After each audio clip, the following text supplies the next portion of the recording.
Masih kau baru kata Adonai. Salam sejahtera dalam kekuatan Tuhan semesta alam yang menyertai dan memberkati kita hari ini dan sekas. Tuhan tidak pernah tinggalkan kita. Amin. Saudara, kemanapun kita pergi berada, tentunya kita mensyukuri semua kebaikan Tuhan. Tuhan. Dan tentunya saya hari ini mensyukuri kebaikan Tuhan lewat mami saya, orang tua saya, Dr. Lika Reti, yang berikan waktu bagi saya untuk menyampaikan firman Tuhan, bahkan juga kepada pengurus Fokim Sulawesi Utara, yaitu Kobi, yang sudah berikan waktu saya, pengurus Kobi, bahkan juga teman-teman saya, pengurus Fokim dari Malaysia, ya, Ibu Lita Tumbayan, bahkan juga ada teman saya juga, Ibu Yani Mokulu, MTH, yang boleh bersama-sama. Nah, ini luar biasa bersama anak-anak MTC, yang Audition Center, ya, Training Center, boleh kumpul di sini. Nah, puji Tuhan dan teman-teman nama Tuhan. Saudara, saya mau bicara bahwa hari ini karena kebaikan Tuhan kita ada di sini. Amin. Nah, oleh karena kebesaran Tuhan yang menyertai kita, sampai kebaikan itu dapat dia jawabkan. Oleh karena kebesaran Tuhan menyertai kita, sampai kebaikan Tuhan itu dapat terlaksana. Nah, saya percaya tim Fokim juga yang ada hari ini rindu berbagi dengan saudara. Haleluya.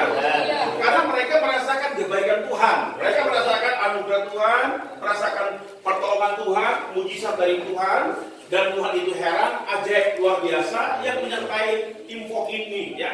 Baik yang dari Malaysia, dari Amerika, maupun juga dari Sulawesi Utara, dari Manado. Kita ada di sini karena kebaikan Tuhan.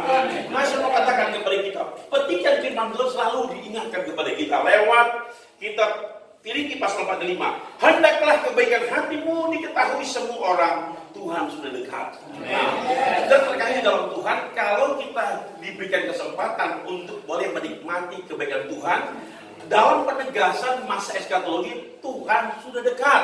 Artinya, semakin Tuhan yang kita percayai, semakin kita akui dalam hidup ini, yang oleh pengejaran firman Tuhan di masa eskatologi, dia semakin dekat akan datang. Nah, kebaikan itu harus terus terlihat dalam hidup kita. Nah, kebaikan itu dipraktekkan dalam hidup kita, bukan hanya bentuk perkataan, tapi bentuk perbuatan.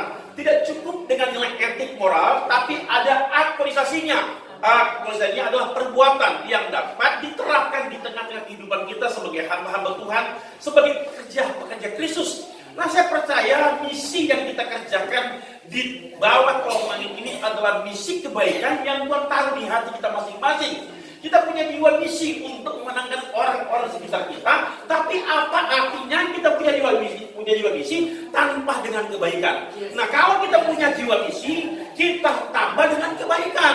Dan Alkitab memberikan kepada kita sekali pencerahan, biarlah kebaikanmu diketahui oleh banyak orang. Nah, kebaikan kita harus diketahui, dengan lain kata menjadi testimoni bagi banyak orang, menjadi saksi bagi banyak orang. Nah, kalau ini menjadi testimoni berarti kita turut membawa dampak yang bagus di tengah-tengah pelayanan. Dan saya percaya dampak ini akan memberikan arti yang sangat tersendiri dan begitu spesifik dalam gereja, di mana gereja bertumbuh dalam anugerah dan kebaikan Tuhan. Nah, kebaikan itu perlu kita praktekkan di antara sesama kita. Dan kedatangan Fokim juga tentunya hari ini dengan pengurusnya, ya, Mamrike, bahkan juga Kobibi, bahkan juga Ibu Rita dari Malaysia, Yani dari Amerika, bahkan bidang sekolah, juga Dr. Ijak Lapian dari DC.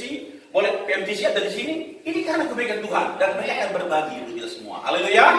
Nah, sekali lagi mari kita terapkan kebaikan Tuhan itu dalam hidup kita, berarti mempraktekkan yang disebut dengan social cohesion, kecerdasan sosial. Haleluya. Kecerdasan sosial itu senantiasa diikuti dengan tentunya kecerdasan intelektual. Nah, ini akan menjadi bagi semua dalam rangka menjawab semua yang disebut dengan spiritual vision, kecerdasan spiritual. Ini menjadi lengkap dan sempurna kalau gereja mampu mengerjakan hal ini yang dibungkus dalam bentuk kebaikan. Nah, kebaikan ini teraplikasi dalam tindakan yang konkret dalam bentuk etik, moral, dan perbuatan kita. Nah, semuanya untuk kemuliaan buat nama Tuhan. Nah, makanya mari biarlah kebaikan kita diketahui oleh banyak orang. Saya percaya Anda memahami kata kebaikan, ada kata agatos, agatopoios, semua yang dari Tuhan. Ya, ada kata agape, dan semua itu karena kasih Tuhan. Diberikan kepada saya, diberikan kepada saudara. Kebaikan menurut keadaan, menurut tempat, situasi, semua dirampung dalam kata kebaikan yang perlu dipraktikkan oleh kita semua. Bagi sama supaya menjawab panggilan Tuhan dalam hidup kita dalam bentuk yang nyata, dalam rangka kita menjadi testimoni bagi banyak orang, dan kehidupan kita ini menjadi mesbah yang berbau harum di hadapan Tuhan. Nah, kalau kebaikan kita menjadi mesbah berbau harum di hadapan Tuhan, kita nggak menjadi prestise gengsi hidup, tapi kita menjawab panggilan Tuhan yang begitu luar biasa dalam hidup kita. Kenapa? Sebab kesempatan kita melayani sebuah kehormatan yang diberikan Tuhan kepada kita untuk kita anggap sebaik mungkin dalam rangka menjawab panggilan Tuhan dalam hidup ini, mempraktekkan kebaikannya bersama Tuhan, lakukan perkara besar. Haleluya. Amin.